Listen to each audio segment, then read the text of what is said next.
आपण जे व्हिडिओ बनवतो त्याच्यामध्ये काही कमेंट्समध्ये असं विचारण्यात आलं की अल्सरेटिव्ह कोलायटिसवर आम्हाला उपाय सांगा आणि अल्सरेटिव्ह कोलायटिसबद्दल माहिती सांगा.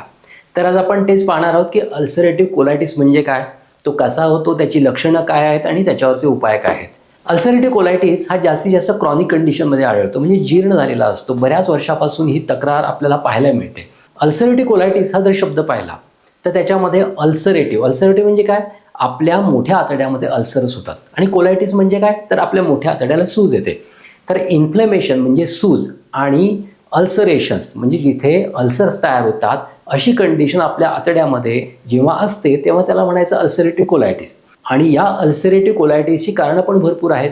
जसं आपण जास्तीत जास्त बाहेरचं फूड खातो, जंक फूड खातो, मसालेदार खातो, याबरोबरच आपल्या मनाची अवस्था नेहमी स्ट्रेसफुल असेल, आपल्यामध्ये स्ट्रेस जास्त असेल, तरीही आपल्या आतड्याला, मोठ्या आतड्याला सूज येऊन तिथे अल्सर्स होऊ शकतात.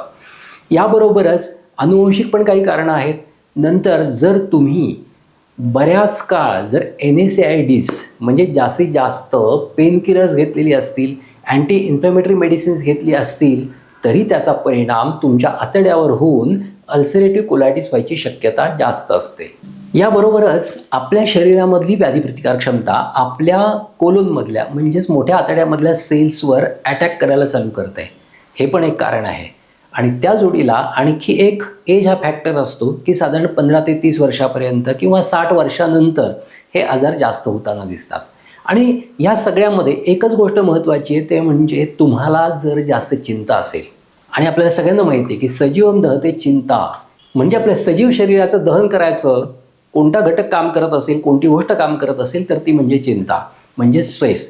जर तुम्ही जास्त चिंता करत असाल, तुमचं मन जास्त स्ट्रेसफुल असेल, तर तुमच्या आतड्याला सूज येऊन तिथे अल्सरेशन्स होऊ शकतात. ही सगळी कारणं जी आहेत ती अल्सरेटिव्ह कोलायटिसची म्हणून सांगितलेली आहेत. आता हा अल्सरेटिव्ह कोलायटिस आयुर्वेदामध्ये कसा बघायचा, आयुर्वेदामध्ये काही याबद्दल दिलं आहे का? कारण बरेच डॉक्टर म्हणत असतात की अल्सरेटिव्ह कोलायटिस झाला आहे, अल्सरेटिव्ह कोलायटिस झाला आहे, परंतु आयुर्वेदामध्ये याच्याबद्दल काय दिलं आहे का हो, असं आम्हाला विचारलं जातं.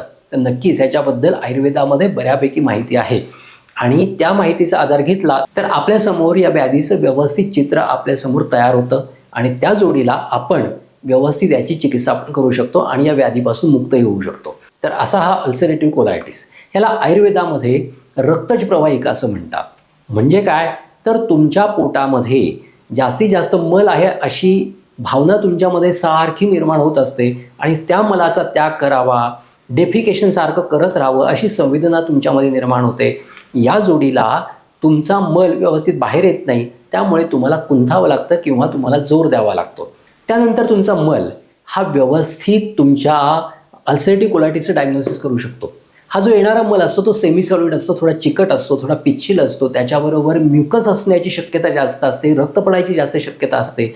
आणि जेव्हा तुम्हाला शौचाची संवेदना होते तेव्हा पोटामध्ये कळ मारून अतिशय जास्त प्रमाणात वेदना होण्याची शक्यता जास्त असते. हे सगळे, आणि भूक मंदावते, काही खाल्लं तरी पचत नाही, तुम्ही काही जेवलात, काही खाल्लं तर लगेच शौचाची संवेदना निर्माण होते. आणि शौच केल्यानंतर सुद्धा शौच केलं नाही आहे, ज्याला आयुर्वेदामध्ये कृते अपिकृत म्हणजे केलं तरी न केल्याची संवेदना जी सांगितली आयुर्वेदामध्ये ती तुमच्यामध्ये निर्माण होत असते.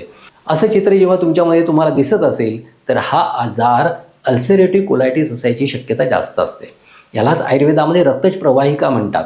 आणि स्ट्रेस फॅक्टर म्हणजे आयुर्वेदामध्ये ज्याला चित्तोद्वेग म्हणतात किंवा अतिचिंता म्हणतात, हे महत्त्वाचं कारण त्याच्यामध्ये सांगितलेलं आहे.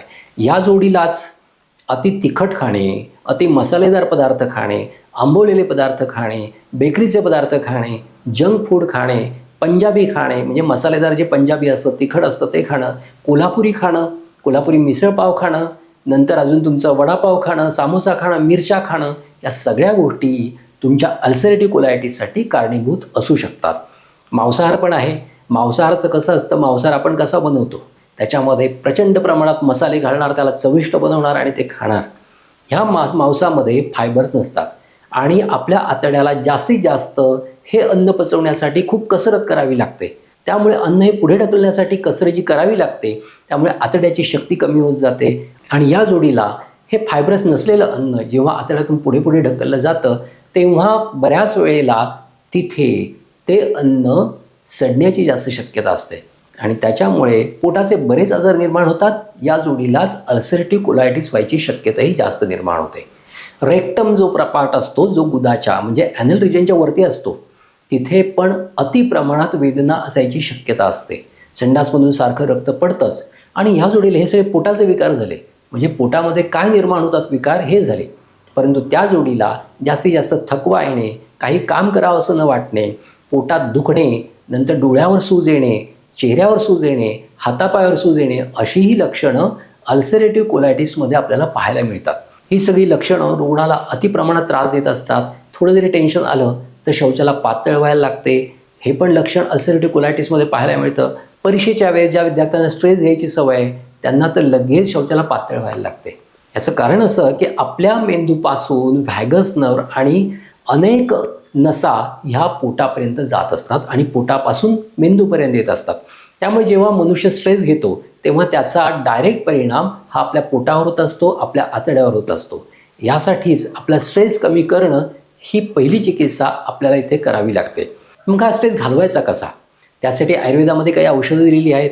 जसं ब्राह्मी चूर्ण आहे, जटामांसी चूर्ण आहे, शंखपुष्पी चूर्ण आहे, तगर चूर्ण आहे.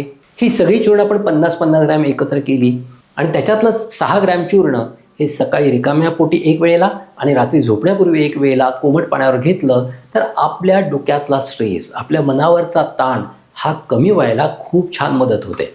आता अल्सरेटिव्ह कोलायटिसमध्ये जास्तीत जास्त पित्ताचा अंश आणि वाताचा अंश जास्त असतो. याचं कारण असं की पित्त हे उष्ण आणि तीक्ष्ण गुणाचं आहे, त्यामुळे तिथे अल्सरेशन्स किंवा पस व्हायची जास्त शक्यता असते. आणि जेव्हा आपण स्टूल चेक करतो अल्सरेटिव्ह कोलायटिसमध्ये त्याच्यामध्ये RBCs पण आढळतात आणि पस सेल्स पण आढळतात आणि म्युकस पण आढळतो. याचं कारण असं की आपल्या मोठ्या आतड्यामध्ये जे अल्सर्स बनतात ते वातामुळे आणि पित्तामुळे बनत असतात आणि त्याच्यामुळे वातपित्त शामक चिकित्सा जर केली तर त्याचा फार छान फायदा होतो. मग घरगुती अशा कोणत्या गोष्टी आहेत का ज्या थोड्या बुळबुळीत असतील आणि पित्तशामक असतील?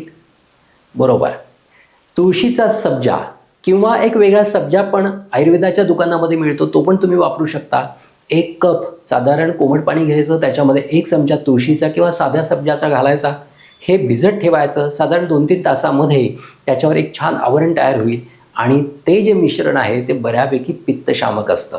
या कपामध्ये तुम्ही साधारण अर्धा चमचा तुम्ही वाळ्याच्या सरबताच्या सिरपचा घातला तर त्याच्यामध्ये शीतगुण पण चांगले येतात आणि असं हे मिश्रण तुम्ही सकाळी आणि रात्री घेतलं तर तुमच्या पोटावर खूप छान परिणाम होऊ शकतो.